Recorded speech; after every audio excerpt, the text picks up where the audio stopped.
The subject of this video is AI masks in Adobe Camera Raw, and I know what you're thinking, there's more to this. We do have quite a few masks.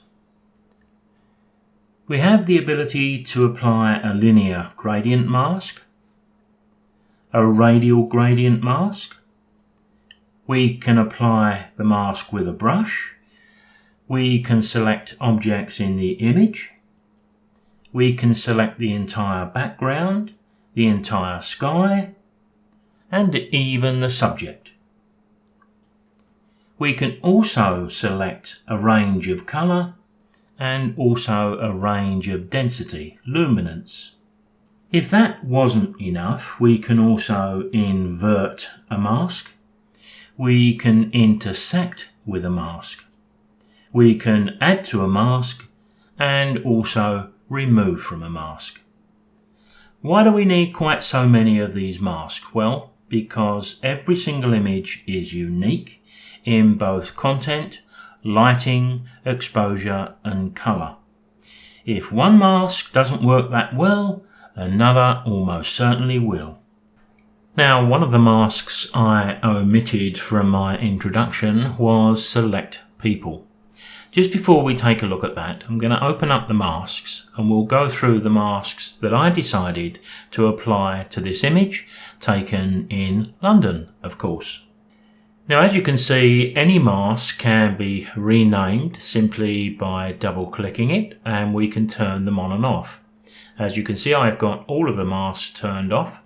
So the first aspect that I wanted to address here was the base. It was far too bright. So you can see a linear gradient was used for that. A linear gradient was used at the top in much the same way. Here I've used a brush just to darken down that white van that's just leaving the frame. Another linear gradient here on the right and one at the top left corner just to hold that in. I then applied another linear gradient on the left hand side and finally a bit of isolated brushwork around just to pull up what I felt was enough contrast and impact. But of course the next stage was to try and select one or two of these people. So let's go to the option at the top and we'll do just that.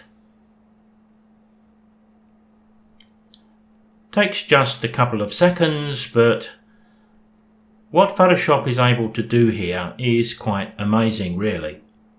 As you can see, as I mouse over these options, it's saying, well, which person do you want? Do you want that lady on the left? Do you want the guy on her right? This one, this one, this one, or this one? I mean, that's quite a bit of flexibility for an image like this, isn't it?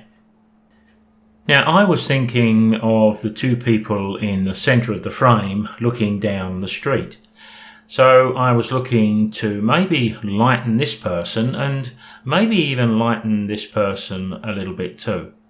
So what happens if we select one of these?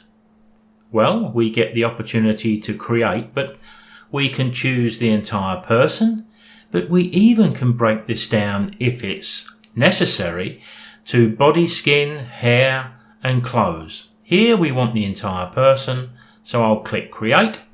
There's my mask. Now I can go to my shadows. Maybe I can push them up. Maybe I can push up the exposure a little bit to make this lady just stand out a little bit more from my background. And of course I can do this as many times as I like, with as many people as I like. If I select another person, let's do that. Now it's selected these a lot quicker. Obviously it's got them in its memory. There's a couple of parts of this guy that's missed, but I don't think they're going to be really critical. But we can always add to a selection anyway.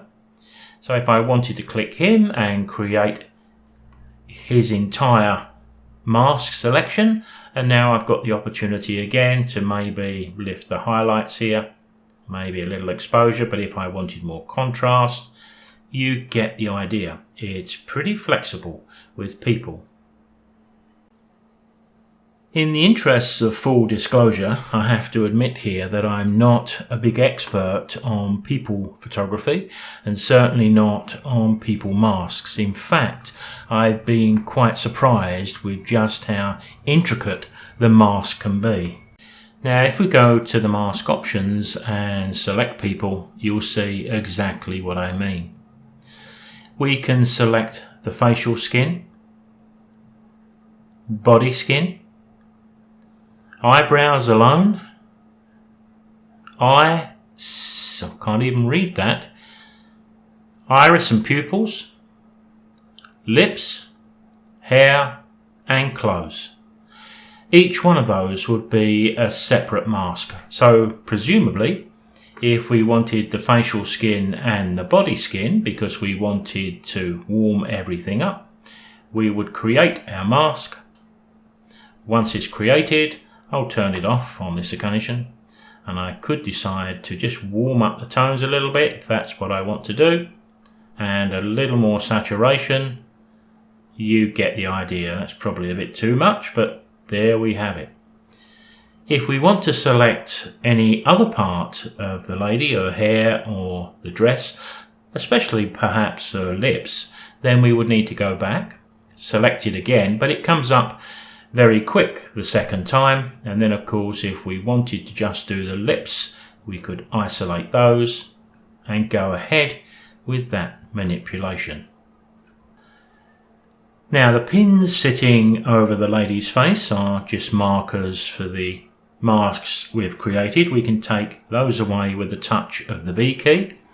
And if I wanted to darken her lipstick a little bit, then maybe I could just drop the exposure down and even probably investigate a little bit of a colour change if I felt it was necessary.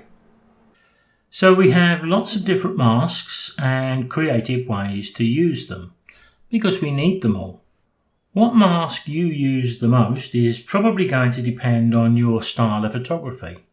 I'm generalising quite a bit here, but if you're into wildlife, then selecting the subject or the background may be a mask you use most. Those into landscape and seascape may find the linear gradient mask is a choice for them. And don't forget the freedom of a brush where we can paint into isolated areas, the colour, clarity and exposure that we need. I'll see you next time, but if you have a topic you feel I haven't yet covered, please let me know.